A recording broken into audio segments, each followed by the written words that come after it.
Alors, bonjour, chers frères et sœurs de Lévis, de Montmagny et ceux qui sont à la maison. C'est une joie d'être avec vous en ce jeudi, le 31 septembre, dernière journée du mois de septembre. On est à la 5e capsule de Soyez au contraire remplis du Saint-Esprit.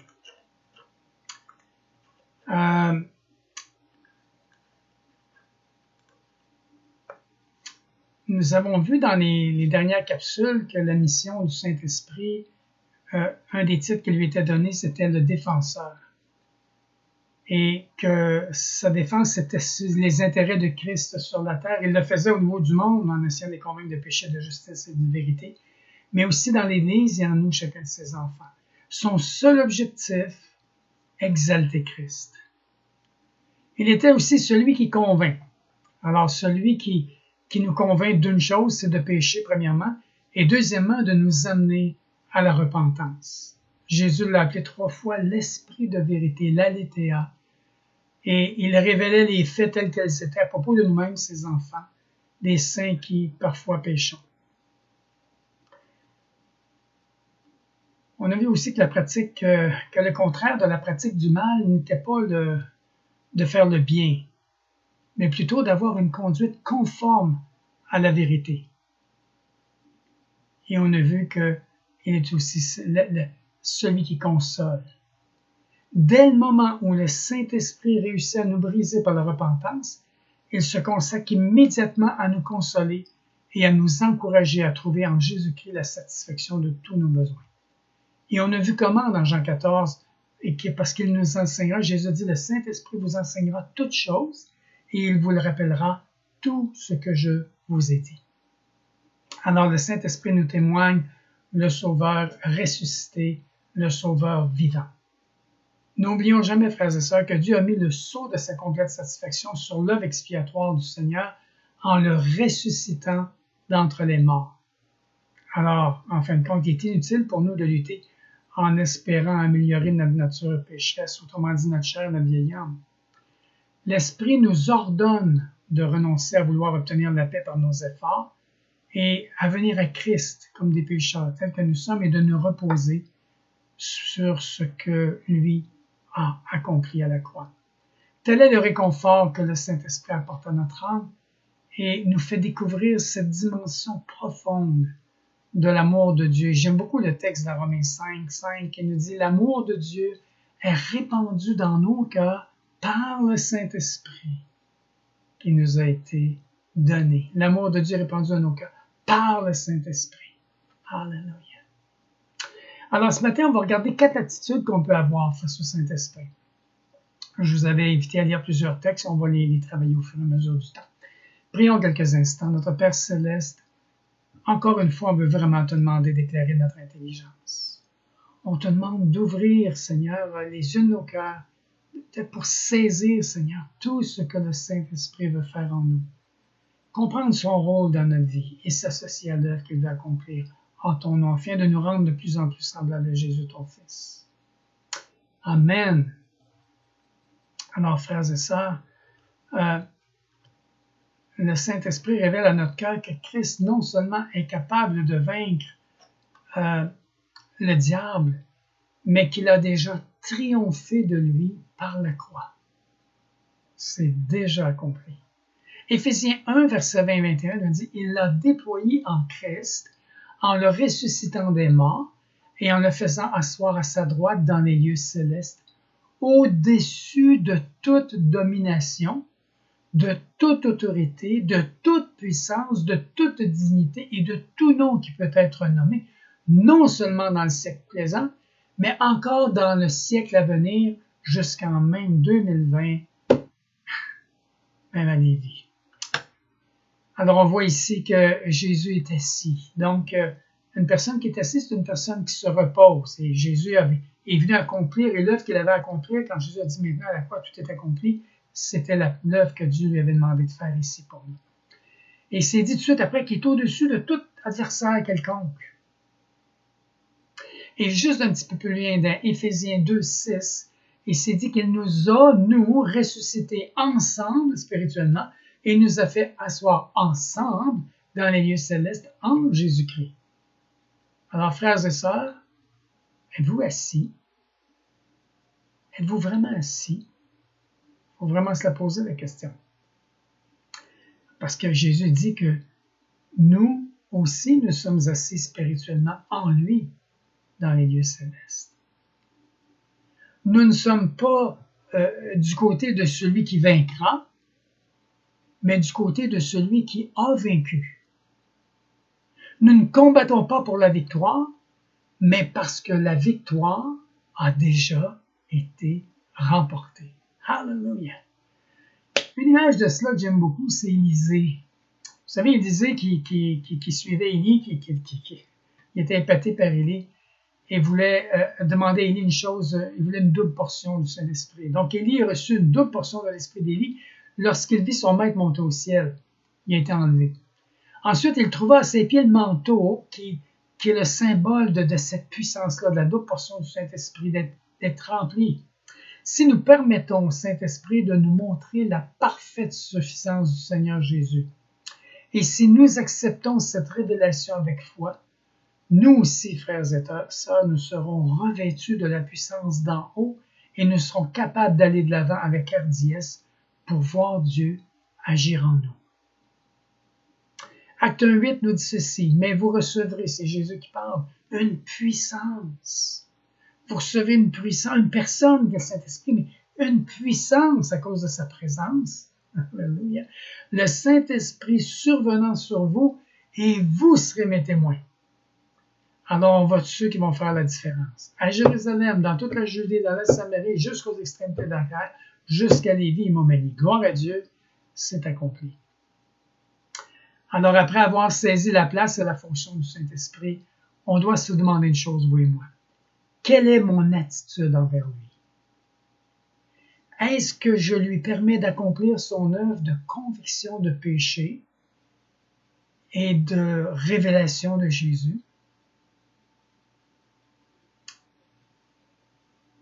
Le Nouveau Testament nous présente 4 attitudes possibles face à l'Esprit. Le premier, c'est l'attrister. Une attitude, nous l'attristons. Dans Éphésiens 4, versets 30 à 32, nous dit ceci. « N'attristez pas le Saint-Esprit, c'est un ordre ici, de Dieu par lequel vous avez été scellés pour le jour de la rédemption. Que toute amertume, toute animosité, toute colère, toute clameur, toute calomnie et toute espèce de méchanceté disparaissent du milieu de vous. Soyez bons les uns envers les autres, compatissants, vous pardonnant réciproquement comme Dieu vous a pardonné en Christ. » Maintenant, comment pouvons-nous attrister le Saint-Esprit? Tout simplement par le péché. Ça nous est nommé ici. L'amertume, la colère, la calomnie, la méchanceté, le refus de pardonner, etc. C'est le péché qui attriste le Saint-Esprit. Notons ceci, celui que l'Esprit est venu révéler, c'est-à-dire Jésus est appelé l'agneau de Dieu. Jean-Baptiste avait dit aux disciples, « Voici l'agneau de Dieu qui enlève le péché du monde. » L'agneau de Dieu, c'est Christ. Et qu'il est doux et humble de cœur. Il a dit ça de lui-même, « Je suis doux et humble de cœur. » Le Saint-Esprit, lui, est présenté de notre part sous la forme d'une colombe. Nous comprenons quels sont les péchés qui l'attristent. Chaque fois que nos dispositions sont différentes de celles de l'agneau, c'est-à-dire qu'on est habité par des sentiments plutôt d'un lion que d'un agneau, là, et cela en particulier dans nos relations avec les autres, nous lui causons de la tristesse. Bien que nous ayons été si généreusement pardonnés nous-mêmes, nous campons sur nos positions, faisant valoir nos droits et refusant de pardonner autrui. Et ça nous est tous arrivé. Mais là, encore une fois, c'est une occasion où nous attristons le Saint-Esprit. L'Esprit ne peut poursuivre son œuvre de sanctification tant que nous ne mettons pas ces péchés-là en lumière. Autrement dit, que nous les confessons. Dire la même chose que Dieu, vous vous souvenez. Et que nous ne nous en repentions. C'est la raison pourquoi le Saint-Esprit commence par nous condamner. Vous savez, il nous convainc de pécher. Il nous condamne. Ah, tu as péché.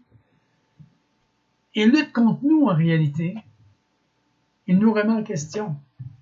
Mais c'est toujours, chers frères et sœurs, écoutez bien ceci, c'est vraiment important. C'est toujours une œuvre de grâce. Nos péchés ne le mettent pas en colère. Ils l'attristent. Comprenez? Une autre attitude qu'on peut avoir, c'est s'opposer au Saint-Esprit. Étienne a déclaré aux Juifs de son temps, dans Acte 7, verset 51, « Ô vous, hommes obstinés, qui, comme de véritables incirconcis, gardez votre cœur et vos oreilles fermées, vous résistez toujours au Saint-Esprit. » Oups! Vous résistez, vous vous opposez au Saint-Esprit. Toujours, qu'il dit. Chers frères et sœurs, quand l'Esprit nous convainc de péché, nous, vous et moi, pouvons nous braquer. C'est-à-dire résister. Nous pouvons refuser, dans le fond, d'appeler péché ce que lui, le Saint-Esprit, nomme péché. Il faut savoir faire une introspection, n'est-ce pas? Chers amis, nous sommes capables de trouver toutes sortes d'excuses pour prouver notre innocence. On est bon là-dedans. On est bon là-dedans. À se défendre et à trouver des excuses. On est vraiment bon là-dedans. Pourquoi qu'on est si mal à l'aise d'appeler le péché péché, de dire au Saint-Esprit, tu as raison, je reconnais, je confesse? C'est parce que nous savons qu'approuver l'Esprit Saint nous humilie, car on doit ensuite se repentir et mettre les choses en ordre. Donc, deux choses. Se repentir, c'est une chose. Il faut aller corriger le tir. Si on a volé, il faut remettre les choses qu'on avait volées. Si on a fait du mal, il faut aller réparer. C'est cette attitude que l'Écriture qualifie de cou raide. Vous savez, dans l'Ancien Testament, lorsque le peuple traversait des Sadducs, il dit, vous êtes un peuple au cou raide. Dans l'Église, on peut être un peuple au cou raide aussi. Chers frères et sœurs, sachons nous regarder dans un miroir devant Dieu et reconnaître que parfois, nous avons le cou raide. Et je peux vous dire que notre position, cette opposition-là, notre cou raide se voit dans notre refus d'accepter les reproches des frères et des sœurs. C'est une démonstration. Nous devrions accepter un reproche, parce qu'un reproche, c'est un moyen de nous amener à nous reconstruire, à nous remettre en question pour être capable de bâtir d'une meilleure façon. Et le Saint-Esprit fait exactement la même chose. Alors, une troisième attitude, c'est éteindre le Saint-Esprit. On a vu attrister, on a vu s'opposer, maintenant on peut éteindre le Saint-Esprit. Oh, là, c'est beaucoup plus grave. Dans 1 Thessaloniciens, chapitre 5, versets 19 à 22, c'est écrit « N'éteignez pas l'Esprit, avec un majuscule, le Saint-Esprit. Ne méprisez pas les prophéties, mais examinez toutes choses, retenez ce qui est bon, abstenez-vous de toutes sortes, de toute espèce de mal. » Vous savez, cette mise en garde de l'apôtre Paul concerne l'activité de l'Esprit Saint, mais dans la communauté ici, chrétienne, dans l'Église. On le voit par l'interdiction de ne pas mépriser les prophéties. Alors, vous savez, on était un feu en versant de l'eau dessus. De même, nous pouvons éteindre le Saint-Esprit, le feu du Saint-Esprit, d'ailleurs, dans la vie d'une personne, dans l'excitation de ces choses-là, dans la vie de l'Église, dans nos réunions, par le moyen d'une douche froide. Pourquoi que ça peut éteindre? Parce que nous les décourageons ou nous les contrarions. Vous savez, le Saint-Esprit exige d'avoir la voix libre dans notre assemblée et dans nos relations fraternelles. C'est vraiment important. Il faut que le Saint-Esprit ait toute la latitude d'accomplir son ministère. Et c'est lui qui nous réconcilie avec Dieu, qui nous amène à la repentance, qui nous amène à prendre conscience des choses, qui nous amène à se détourner de nos mauvaises voies. Il nous l'indique, et c'est nous qui devons le faire. Un exemple, combien on évite à penser que si un réveil doit se produire dans l'Église, ça doit être par le moyen du pasteur ou la visite d'un missionnaire reconnu ou de ceux qui ont suivi une formation spéciale, adéquate ou avancée. Mais j'aimerais vous dire ici que le Saint-Esprit souffle souvent par l'intermédiaire d'une personne sans aucune importance. ou qui n'occupent pas de position officielle. Combien de fois le Seigneur Jésus n'a-t-il pas frappé à la porte d'une église ou d'une mission, mais que la porte était restée barricadée parce que Jésus n'avait pas emprunté le canal habituel? Ça peut arriver dans notre assemblée. Que Jésus vienne et qu'on soit surpris parce qu'on ne l'a pas discerné. Et ne pensons jamais que ça ne pourrait pas arriver pour nous, là. On l'a vu avec les pharisiens, n'est-ce pas? Quand on regarde dans les Écritures, avec les scribes. Et pourquoi ils ont tellement une misère à accepter Jésus? Premièrement, c'est qu'ils ne provenaient pas d'une de leur université théologique. C'était un Galiléen, un gars de Nazareth, un menuisier. Il n'y avait même pas de cours en théologie. Oh, il n'y avait pas de théologie. Ses étudiants, c'est ce qu'on peut appeler ses disciples, il n'y avait aucun diplômé. Ils n'étaient même pas crédibles à leurs yeux. En plus, ces gens-là les remettaient en question face à leur façon de faire et d'enseigner, principalement Jésus. Autrement dit, Jésus les dérangeait. Jésus a malheureusement été rejeté parce qu'ils ont éteint leur cœur, chers amis. Ils se sont endurcis au point de commettre un meurtre, au point de tuer le Messie. Il y a eu beaucoup de conséquences à cela. Beaucoup de conséquences à cela. Le sang de Jésus qui est retombé sur leur tête et la tête de leurs enfants. Beaucoup de conséquences. Maintenant, j'aimerais vous dire ceci. Pour nous aussi, le Saint-Esprit nous dérange parfois. Parfois, il nous remet en question. Il nous reprend. Il nous brise pour nous libérer de notre orgueil, de notre égoïsme, ou même de nos convoitises. C'est pour ça qu'il est ici. C'est pour ça qu'il est en nous. Et je remercie tellement le Seigneur pour ça, parce qu'on a besoin du miroir que le Saint-Esprit met devant nous pour se voir tel qu'on est. La quatrième attitude, c'est d'être rempli du Saint-Esprit. C'est celle qu'on a commencé à traiter dès le début, Éphésiens 5, 18, mais je vais vous le lire dans la version sommaire ici. Ne vous enivrez pas de vin, cela vous conduirait à une vie de désordre, mais laissez-vous constamment remplir par l'Esprit. Laissez-le prendre, autrement dit, toute la place. Laissez-le toucher à tous les domaines de votre vie. Frères et sœurs, il n'y a pas de meilleur endroit qu'être dans les mains du Saint-Esprit, qu'être rempli du Saint-Esprit. Celui que nous attristons, auquel nous nous opposons, ou même peut-être que nous avons éteint, désormais nous remplit et nous possède complètement. Mais pour ce faire, nous avons dû consentir à nous courber devant lui et à appeler péché ce qu'il est réellement. L'Esprit est désormais à ce moment-là en mesure de nous faire voir Jésus comme étant la satisfaction de tous nos besoins pour trois choses. Notre plus grande joie, premièrement, notre soulagement, deuxièmement, parce qu'on retrouve notre paix, et troisièmement, de notre puissance, le goût du témoignage, le goût de l'Écriture, le goût de l'Église, le goût de la sainteté constamment qui est devant nous. On est excité, les choses du monde pâlissent, les choses de Dieu brillent. Chers frères et sœurs, si à un moment donné, nous ne sommes pas remplis du Saint-Esprit, c'est à cause d'une seule chose. Une seule chose. Le péché. C'est le péché qui nous pousse à l'attrister, à nous opposer à lui, et quand il nous le dévoile.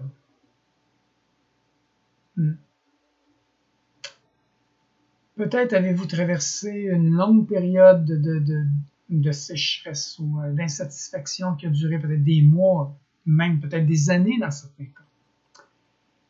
Elle s'explique par la répétition de la même raison. Le péché, il n'y en a pas d'autre. Il nous suffit alors, frères et sœurs, de nous humilier et de nous repentir sous la conviction produite par le Saint-Esprit pour que celui-ci témoigne dans notre cœur de Jésus et de son sang et de nous rendre capables de croire que le sang de Christ nous purifie de ce que nous avons confessé. C'est là où le sang purifie. Car là, c'est-à-dire où le sang nous purifie, l'Esprit Saint nous remplit sans que nous ayons besoin d'attendre une seule minute. Ça se fait automatiquement. Donc, quand on se vide de nous-mêmes, le Saint-Esprit prend la place automatiquement. Je crois que la cérémonie de la purification de la lèpre dans le livre des Lévitiques au chapitre 14 illustre assez bien cet aspect-là, cette leçon-là. On ne s'y arrête pas beaucoup à ce genre de choses-là parce que c'est un peu particulier, mais j'aimerais vous le citer juste un petit bout pour que vous puissiez saisir une chose qui est quand même bonne ici, que je trouve qui est profonde. Les sacrificateurs devaient prendre pour un lépreux, pour la cérémonie de purification, ils devaient prendre du sang d'un agneau offert en sacrifice et en mettant sur le lobe de l'oreille droite de la personne, sur le pouce de la main droite et sur le gros orteil de son pied droit. Puis ensuite, il prenait de l'huile de l'onction. Alors l'huile de l'onction, c'est vraiment l'image du Saint-Esprit ici. En le mettant par-dessus le sang sur les trois mêmes parties du corps. Alors l'oreille, le pouce et les pieds. Alors l'oreille, ce qu'on entend, la foi vient de ce qu'on entend vient de la parole de Dieu. Le pouce, c'est nos actions. Et les pieds, c'est aller vers les autres. Alors, ce qu'il nous dit ici, dans le fond, ce que Dieu nous dit à travers le Lévitique, c'est que d'abord, c'est le sang qui purifie. Puis ensuite, l'huile, le sang qui est appliqué, le sang de Jésus, et le travail du Saint-Esprit qui nous convainc de cette justice-là qui nous est acquise par Christ. Alors, l'onction d'huile. L'onction d'huile. Alors, d'abord le sang, ensuite l'huile. C'est notre expérience d'enfant de Dieu.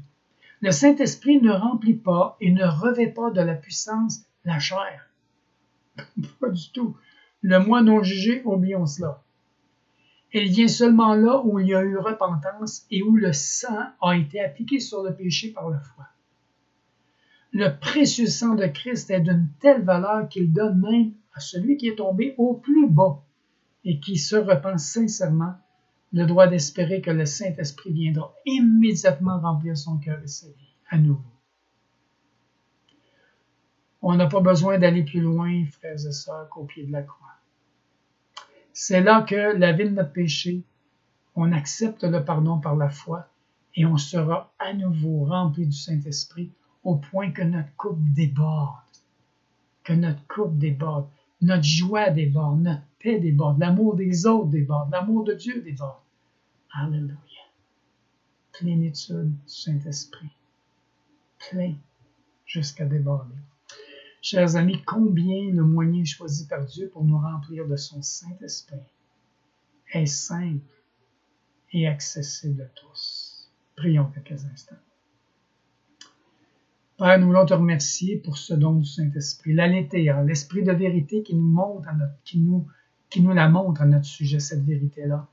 Celui qui met en lumière, dans le fond, notre royaume de complaisance, et je dirais d'autosuffisance beaucoup, et qui sont nos cœurs, c'est-à-dire l'homme intérieur, notre être intérieur, notre esprit, notre volonté, et sont aussi nos reins qui est le siège de l'émotion, de l'affection. Père, nous voulons vivre dans la lumière et dire oui à tout ce que le Saint-Esprit nous expose. Ce matin, on veut vraiment te demander pardon d'avoir une mauvaise attitude envers ton Saint-Esprit parfois en l'attristant par le péché, ou en s'y opposant, en endurcissant notre cœur, ou même en l'éteignant, en refusant complètement de l'écouter. Nous nous humilions et nous repentons ce matin, pour que celui qui témoigne dans notre cœur de Jésus et de son sang nous rende capables de croire la purification de ce que nous avons confessé. Car là où le sang purifie, l'Esprit remplit sans que nous ayons besoin d'attendre une minute de plus. On se vide de nous-mêmes pour faire place au Saint-Esprit et à la joie et à la paix qu'il produit dans la communion renouvelée avec le Père, le Fils et le Saint-Esprit, et renouvelée avec nos frères et nos sœurs dans des moments de réconciliation, dans des moments de confession aussi. Oh Dieu Tout-Puissant, merci. Merci pour la plénitude de ton Saint-Esprit. C'est dans le bon nom de Jésus, Père, qu'on te prie. Amen. Amen et amen. Pour vendredi et lundi prochain, parce que la capsule va être mardi, on va considérer soyez remplis et cela maintenant. On va regarder c'est pourquoi ce maintenant-là. Je vais vous inviter à lire Éphésiens 5, versets 18 à 21, aussi Romains 4, versets 16 à 17, Luc 24 au verset 49 et 1 Jean 1, verset 7. Je vais vous l'envoyer par écrit, donc vous n'avez pas à le retenir comme tel. C'est juste parce que je veux vraiment que vous ayez le temps de méditer. Faites-le.